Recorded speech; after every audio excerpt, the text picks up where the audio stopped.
tapping into the streets right now. Right. First off, go ahead, tell the people who you are, introduce yourself a little bit, tell them your story. You know what I'm saying? I'm Fat Leek. I'm Big Leek. That was my name at first, you know. My homie gave me that name, Small Lil. He gave me that name, used to call me Big Homie. I say, man, I ain't no big homie. I'm Big Leek, you feel me? You know what I'm saying? So then when I started rapping, I changed my name to Fat Leek. You know what I'm saying? I come up right in this neighborhood right here. We used to play curveball down there, you know, get in trouble. The neighbors call the cops on us, you know. Regular background is coming up in South Philly, you know, stuff like that, man. That's where I come from. You know what I'm saying? I'm just trying to do better, inspire the next people to do better, man, that's coming up. 'Cause I know they watching me. You know what I'm saying? They watching me, the kids watching. They see me, I'm from this neighborhood, man. I know a lot of people in this neighborhood.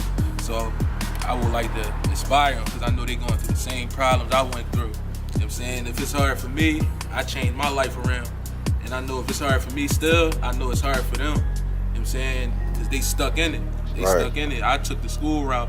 I went to school for business management. You know what I'm saying? So I got a little knowledge, man. You know, I went to school for business. I went to a program called Year Up. You know what I'm saying? And in this program, it was like therapy. You know what I'm saying? So it's 80, it would be a business class and it would be a tech class, a tech, you know, major.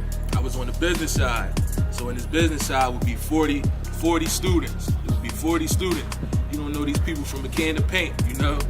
And I was quiet at first, but that program, it brought me out of my shell because it gets you in tune with yourself. So people in the program, they would stand up and give their story. I used to be me, because I'm from the hood. I don't want everybody to know my business. I just say where I come from. You know, some people would stand up and say crazy things like I was homosexual, I was kicked out. My mom told me I can't do this. But everybody got their problems. So that's what I'm learning. In the program, they teach you to lift while you climb. So these are skills that I learned. They teach you how to public speak. You know, I probably couldn't see myself doing an interview just a couple years ago, but it's like, you gotta speak. They teach you how to speak and all that. And that's the problem in the hood. Nobody wanna speak. So everybody go off emotions. Everybody go off vibes and energy. When it's like, you could just speak. So that's why I wanna do this interview. Let people know what's on my mind. 'Cause I used to be quiet, so they don't know how to take me, you know? Like, that's how you gotta move when you coming from South Philly. You gotta be quiet, you know what I'm saying? Don't let people know too much, but it's like, I'm on something different right now. Right.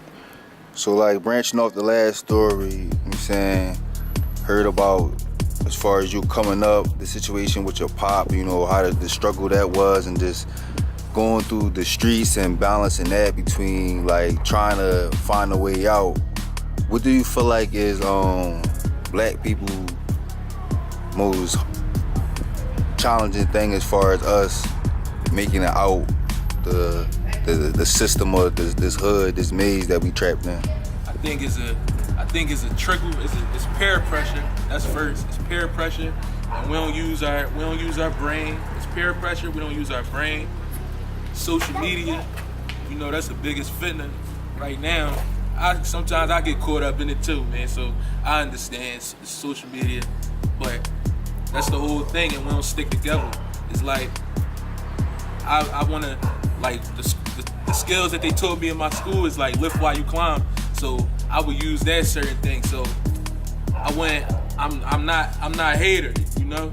Sometimes when we come from these places, you just naturally a hater. You don't know that you're a hater, but sometimes people naturally are haters. They'll say, oh man, I don't like what he got going on. Really, you hating because that's a black business. That man trying to do something, he's trying to come up. And you spread bad energy on his company instead of bringing him up.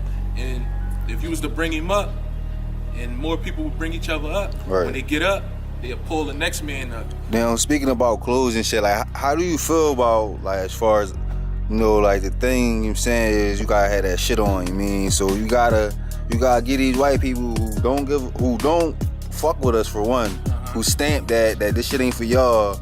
Yeah. know what I'm saying? But niggas go out their way to rock that shit, you know what I'm saying? To just portray that lifestyle when, for real, you can do this, you can be on some chill shit and hit the same check, you mean? So it's just like... Me, I'm not gonna lie, when you coming up, they say you gotta burn out your desires before they burn you out. So when I first started getting money, I was like 14, 13, real money, I would say, like, and I bought everything that I would, like, every designer that I would want, I bought it. So it's like, man, when black people come up on our money, we go do stuff like that because that's the stuff we always see. We see the drug dealer on the corner, we see that's what he wear. We see, you know what I'm saying, all our mentors, that's what we see them wear, that's what we want to wear. But like, in all actuality, it make me feel stupid when I look back and see all the money I spent on stupid stuff. I could have bought a house, I could have bought a business.